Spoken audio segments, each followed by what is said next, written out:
जा पर कृपा राम की होई, ता पर कृपा करहि सब कोई। जिनके कपट दंभ न माया, तिनके हृदय बसहु रघुराया। भगवान श्री राम और उनके अनन्य भक्त श्री बालाजी हनुमान की कृपा का ही चमत्कार है कि आज देश और दुनिया के हजारों लोग बागेश्वर धाम की ओर दौड़े चले आ रहे हैं। कोई लंबी बीमारी से परेशान है, कोई संतान की कामना लेकर आया है, किसी का जीवन अशांत है तो कोई प्रेत बाधाओं से व्यथित है। मध्य प्रदेश के बुंदेलखंड में स्थित संत धीरेन्द्र कृष्ण का आश्रम छतरपुर जिले के ग्राम गढ़ा में बागेश्वर धाम के नाम से प्रख्यात है।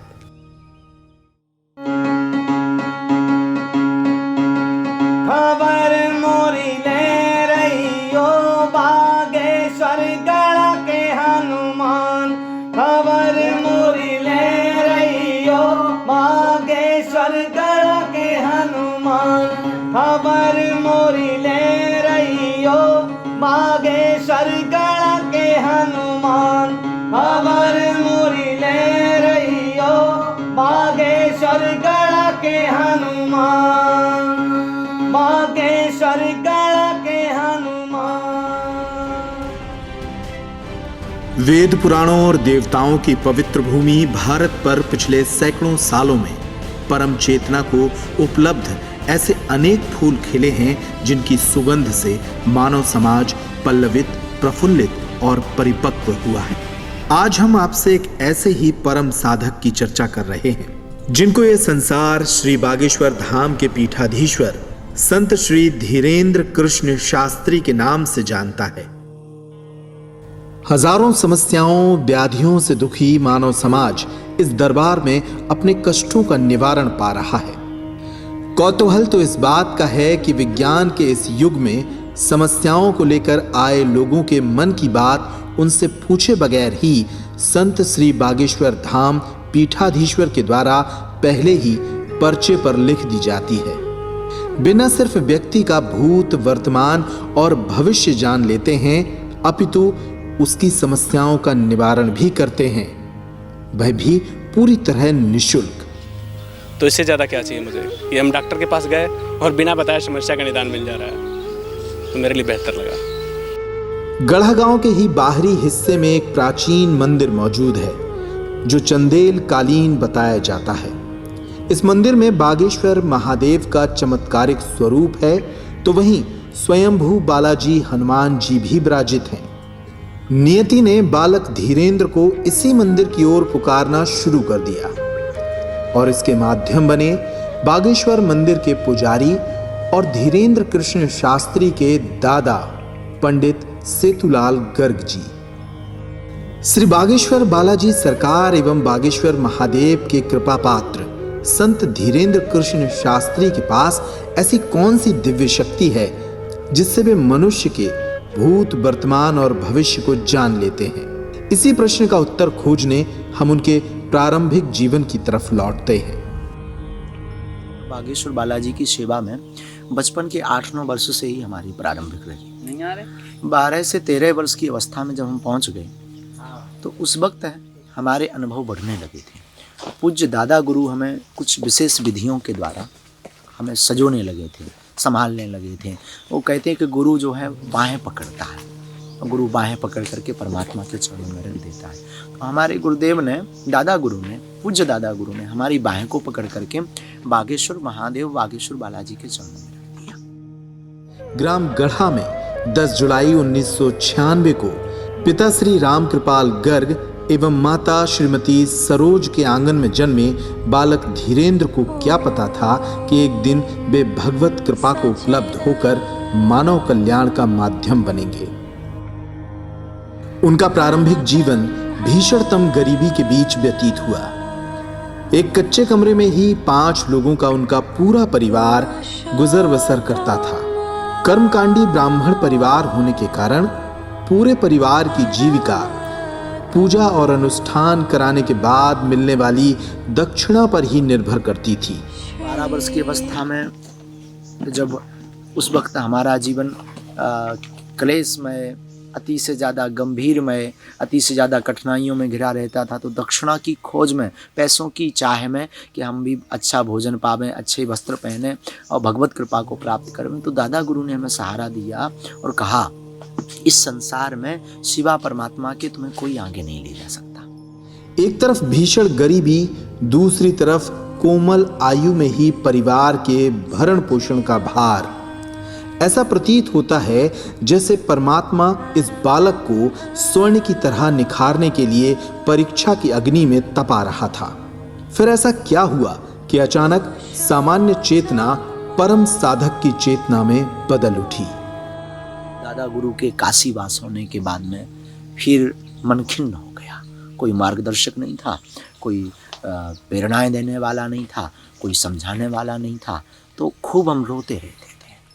फिर स्वप्न में हमारे जीवन में बदलाव स्वप्न से हुआ। फिर अचानक से स्वप्न में ऐसी प्रेरणाएं प्रारंभ हुई कि अगर आगे बढ़ना है तो साधना मार्ग को तेज करो। और साधना मार्ग कौन सा लें, क्या साधना करें, किसकी साधना करें, कैसे करें, इन सबसे अनभिज्ञ थे। तो स्वप्न में जो प्रेरणाएं बागेश्वर बालाजी की लगी कि आप अज्ञातवास साधना करो। अज्ञातवास साधना से ही संसार की कठिनाइयों को पार करके आप लोगों के जीवन में एक ऊर्जा, एक प्रकाश प्रकाशित कर सकते हो। इस भावना का मन में 2-3 बार स्वप्न, एक आध बार का स्वप्न हमारे मन में लगा कि मन की कोई तरंग होगी, मन का कोई भाव होगा, भ्रम होगा। माता जी को हमने बताया, पिताजी को भी बताया। पिताजी हमारे फिर काम थोड़ा देखने लगे थे, पूर्णतया स्वस्थ थे, काम धाम भी देखने लगे, तो माता पिताजी ने कहा कुछ नहीं, स्वप्न है, आते रहते हैं, उनको हृदय में नहीं लेना चाहिए। हमने कहा, फिर लगातार दूसरी बार आया, अज्ञातवास करो। फिर तीसरी बार आया, अज्ञातवास करो। अब वो अज्ञातवास से हम अनभिज्ञ थे। अज्ञातवास है क्या? खोज की तो पांडवों का अज्ञातवास हमने पढ़ा। पांडवों ने अज्ञातवास की साधना की, अज्ञातवास घूमे, अज्ञातवास से ही उन्होंने जो है महाभारत जैसे समर पर विजय प्राप्त की। हम समझ गए ये प्रेरणा यहाँ है। बौद्धिक बल दादा गुरु के कारण जो है थोड़ी मोड़ी उनकी कृपा प्रसाद से बुद्धि खुली थी, तो हम समझ गए कि इस अज्ञातवास की साधना से संसार रूपी महाभारत से हम जीत तो नहीं सकते, पर महाभारत में खड़े होने लायक शायद ये अज्ञातवास बना सकता है। उसी अज्ञातवास के बीच में हमें अपने पूज्य सदगुरु भगवान, जो हमारे वंशीय गुरु थे, जिनके ऊपर दादा के ऊपर भी कृपा थी, जिन गुरु की, सदगुरु सन्यासी बाबा, उनकी प्रेरणाएं, अब उसे एक दृष्टि से प्रत्यक्षीकरण, एक दृष्टि से उनका अनुभव, एक दृष्टि से उनका साक्षात्कार, एक दृष्टि से उनके प्रति चरणों में हमारी प्रीति और उनका अभय आशीर्वाद हम पर उसी अज्ञातवास में भया। भगवत कृपा हुई, गुरु कृपा से फिर उन्होंने अनवरत प्रेरणाएं दी। अब आप घर जाइए, ऐसा ऐसा कार्य आगे का करिए। तो बस पूज्य सदगुरु सन्यासी बाबा के चरणों की धूल को लेकर के हम वापस आए। गांव भर में खूब स्वागत भया, खूब सब प्रसन्न भये, माँ भी हमारी प्रसन्न भई। और धीरे धीरे दरबार की यात्रा जहाँ से छोड़ कर गए थे वहाँ से चालू हुई। और आज संसार रूपी महाभारत के समर में संसार के कष्टों को मिटा तो नहीं पाते हैं, पर उनके कष्टों को समझ करके उन्हें ढांढस बंधाते हैं। और गुरु का नाम लेकर के सदगुरु सन्यासी बाबा और बागेश्वर बालाजी की साधना, जो अज्ञातवास के मध्य में गुरु ने हमें प्रेरणा में दी, उस साधना का सिमरन करके, बालाजी का नाम लेकर के उनके दुखों को ढांढस बंधा करके उन्हें मार्गदर्शन देने का कार्य करेंगे। ऊंची है महिमा, ऊंची है आभा, ऊंची है महिमा, ऊंची है आभा। संगे बेराजे सन्यासी बाबा, संगे बेराजे सन्यासी बाबा। हमें दे दो दया को दान, बागेश्वर गढ़ के हनुमान।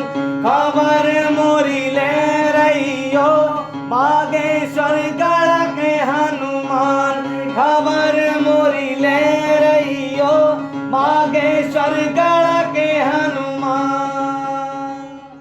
अज्ञातवास में साधना के कठिन मार्ग पर चलते हुए धीरेन्द्र कृष्ण शास्त्री ने उस भगवत कृपा को अर्जित किया जिसे देखकर लोग अचंभित रह जाते हैं।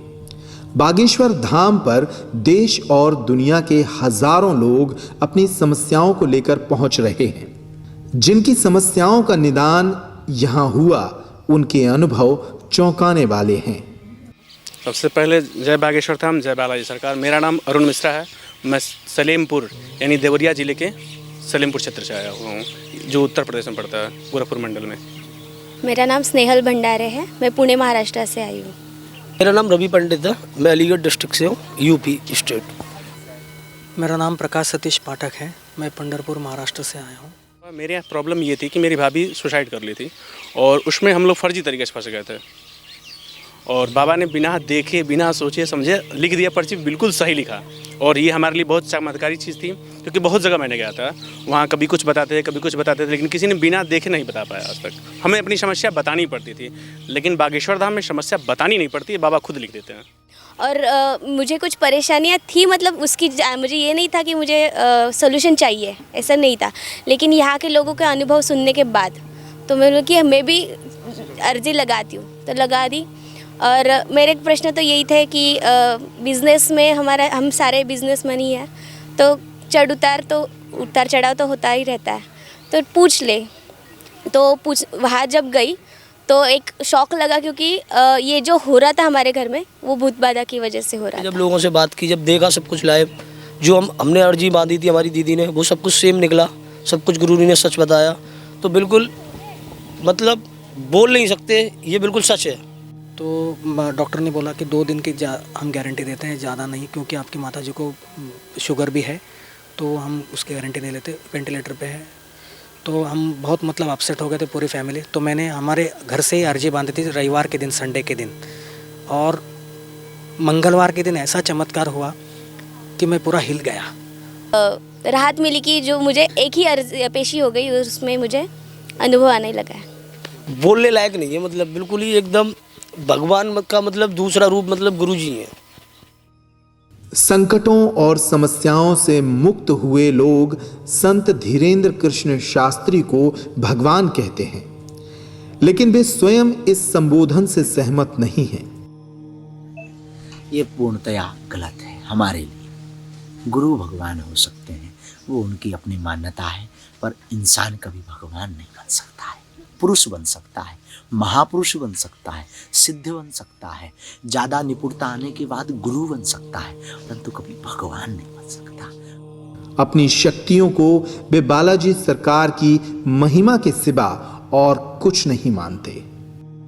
श्रद्धालुओं की अपार संख्या यहां अपनी भावनाओं को लेकर पहुंचती है। उनकी समस्याओं का निराकरण तो निःशुल्क होता ही है, बल्कि मां अन्नपूर्णा की कृपा से प्रतिदिन चल रहे भंडारे में उन्हें प्रसाद भी निःशुल्क मिलता है। एक सामान्य मनुष्य से साधक बने संत धीरेन्द्र कृष्ण शास्त्री के जीवन की ये कथा अब नए संकल्पों के साथ आगे बढ़ रही है।